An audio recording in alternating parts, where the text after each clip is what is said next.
সকালের নাস্তা করেই আমি রান্নাঘরে চলে আসলাম। আসসালামু আলাইকুম, কেমন আছেন সবাই? আশা করি সবাই ভালো আছেন। আমাদের চ্যানেলে আপনাদেরকে স্বাগতম।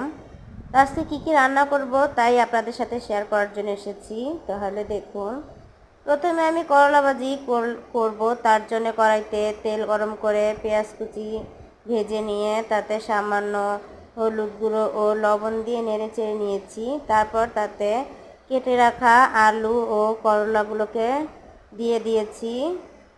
তাতে কাঁচামরিচ ফালি করা ছিল, সেগুলো দিয়ে দিয়েছিলাম। তো আমি সেগুলো ভালোভাবে নেড়ে চেড়ে মিক্সড করে নিচ্ছি। তারপর ঢাকনাটা খুলে আবারও ভালোভাবে নেড়ে চেড়ে করলাগুলোকে রান্না করে নিব, ভাজি করে নিব। এই যে আমার আজকে করলা ভাজি তৈরি। এখন আর মাছ রান্না করব।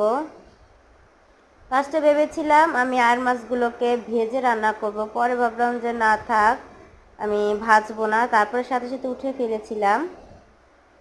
তো পরে একটি কড়াইতে তেল গরম করে তাতে পেঁয়াজ কুচি ঢেলে দিয়েছি। তো ভালোভাবে পেঁয়াজটাকে ভেজে নিচ্ছি। তারপরে পেঁয়াজটা ভাজা হলে তাতে আদা রসুন বাটা, তারপর জিরা ধনিয়া বাটা দিয়ে দিব। তারপর সেগুলোকে ভালোভাবে নেড়ে চেড়ে নিব। তারপর তাতে সামান্য পরিমাণ পানি দিয়ে দিলাম যাতে করে লেগে না যায় মশলাগুলো। তারপর তাতে হলুদ গুঁড়ো, মরিচ গুঁড়ো, লবণ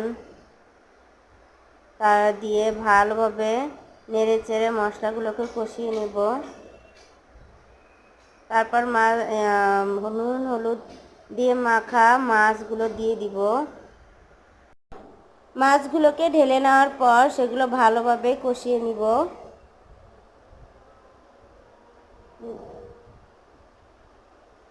মাছগুলোকে উল্টে পাল্টে নিয়ে ভালোভাবে কষিয়ে নিতে হবে। তারপর কষানো হলে মাছগুলোকে মশলা থেকে উঠিয়ে নিব।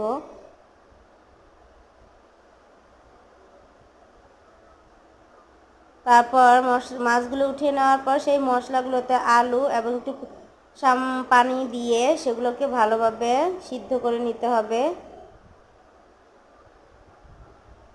আলুগুলো ভালোভাবে সিদ্ধ হয়ে আসার পর তাতে পরিমাণ মতো পানি দিয়ে পানিগুলো ফুটে আসার পর মাছগুলোকে ঢেলে দিতে হবে।